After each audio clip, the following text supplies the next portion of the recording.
পিঠার আয়োজনে আজকে কি শেয়ার করছি বলেন তো? আজকে শেয়ার করছি সুজির রসমালাই পিঠার রেসিপি। আসসালামু আলাইকুম everyone, welcome back to my channel. আমার এই সহজ আর মজার রেসিপিতে সবাইকে স্বাগতম। এই রসমালাইটা খেতে যে এত বেশি মজার হয়, আর এটা না খেলে কিন্তু বুঝতেই পারবেন না যে আসলে কতটা মজার, কতটা টেস্টি হয়ে থাকে। তো আশা করছি সহজ আর মজার রেসিপি ভালো লাগবে।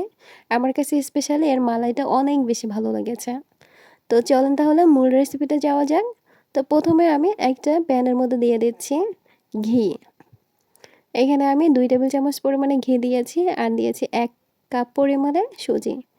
1 কাপ সুজি দিয়ে এখন চুলাটাকে আমি লো করে দিয়েছি। এখন এই সুজিগুলোকে একটু ভেজে নিচ্ছি।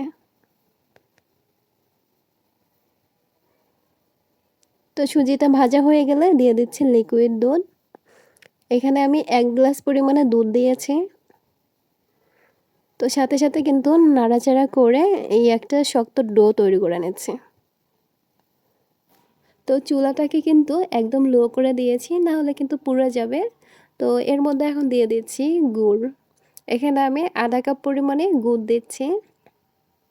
তো গুড় দিয়ে ভালোভাবে মিশিয়ে নিচ্ছি। এই গুড় থেকে কিন্তু একটু পানি উঠে যাবে।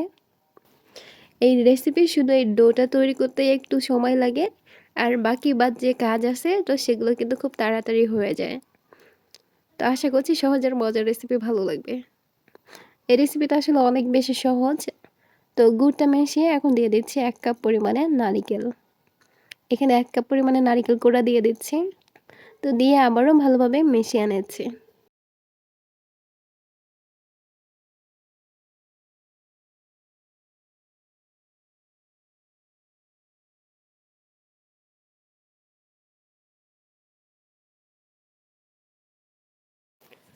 এভাবেই 2-3 মিনিট অনবরত নাড়ার পরে দেখবেন খুব সুন্দর একটা ডো তৈরি হয়ে গেছে। তো এটা হয়ে গেছে। তো এর চেয়ে ঘন আর করব না। তো এখন চুলা থেকে নামিয়ে নিচ্ছি। চুলা থেকে গরম থাকা অবস্থায় একটা প্লেটের মধ্যে ঢেলে নিচ্ছি। এখন আবার 2-1 মিনিট খুব ভালোভাবে মতে নিচ্ছি।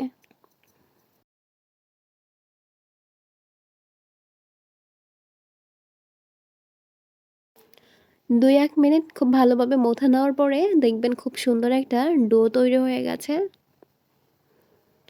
তো এখন আমি মিষ্টির শেপ দিয়ে নিচ্ছি। আপনি আপনার পছন্দ মতো যে কোনো সাইজের যে কোনো ডিজাইনের এটাকে তৈরি করে নিতে পারেন। তো আমি এভাবে গোল গোল করে নিচ্ছি।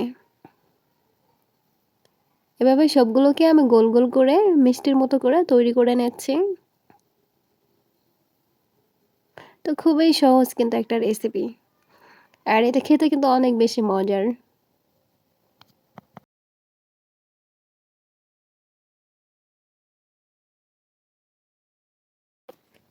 তো এইভাবেই একে একে আমি সবগুলো মিষ্টিকে বানিয়ে নিচ্ছি। তো এই তো সবগুলো মিষ্টি আমার বানানো হয়ে গেছে। তো অনেকগুলোই কিন্তু হয়েছে দেখতে পাচ্ছেন। তো এখন আমি চলে যাচ্ছি চুলায়। চুলায় প্যান বসিয়ে দিয়েছি আর দিয়ে দিচ্ছি আধা লিটার পরিমাণে পানি। পানিটাকে আমি হালকা গরম করে নিয়েছি আর দিচ্ছি 1 কাপ পরিমাণে গুঁড়া দুধ। তো গুঁড়া দুধটাকে এখন আমি খুব ভালোভাবে মিশিয়ে নিয়েছি।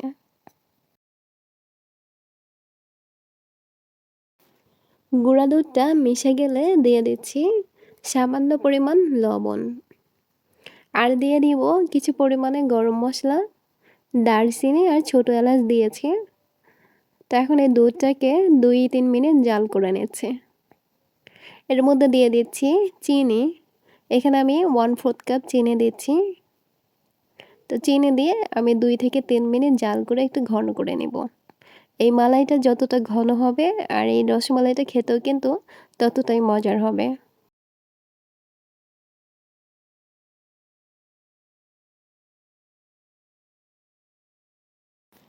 2 মিনিট জাল করা হয়ে গেলে দিয়ে দিচ্ছি মিষ্টিগুলো।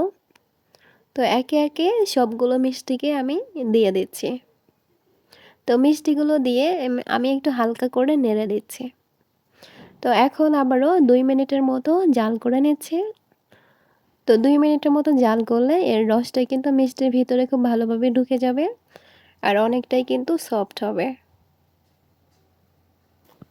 খুবই সহজ, ইজি আর মজার কিন্তু একটা রেসিপি। আর এই রেসিপিটা ছোট বড় সবার কিন্তু অনেক বেশি পছন্দ। তো 2 মিনিট জাল করা হয়ে গেলে এখন চুলাটাকে বন্ধ করে দিচ্ছি। চুলাটাকে বন্ধ করে দিয়েছি। তো এখন চুলা থেকে নামিয়ে নিচ্ছি। তো এটা গরম গরম আপনি পরিবেশন করতে পারেন, আবার ঠান্ডা করেও পরিবেশন করতে পারেন। দুটাই কিন্তু অনেক বেশি ভালো লাগে। তো আশা করছি সহজ আর মজার রেসিপি ভালো লেগেছে। রেসিপি ভালো লাগলে লাইক, কমেন্ট অ্যান্ড শেয়ার।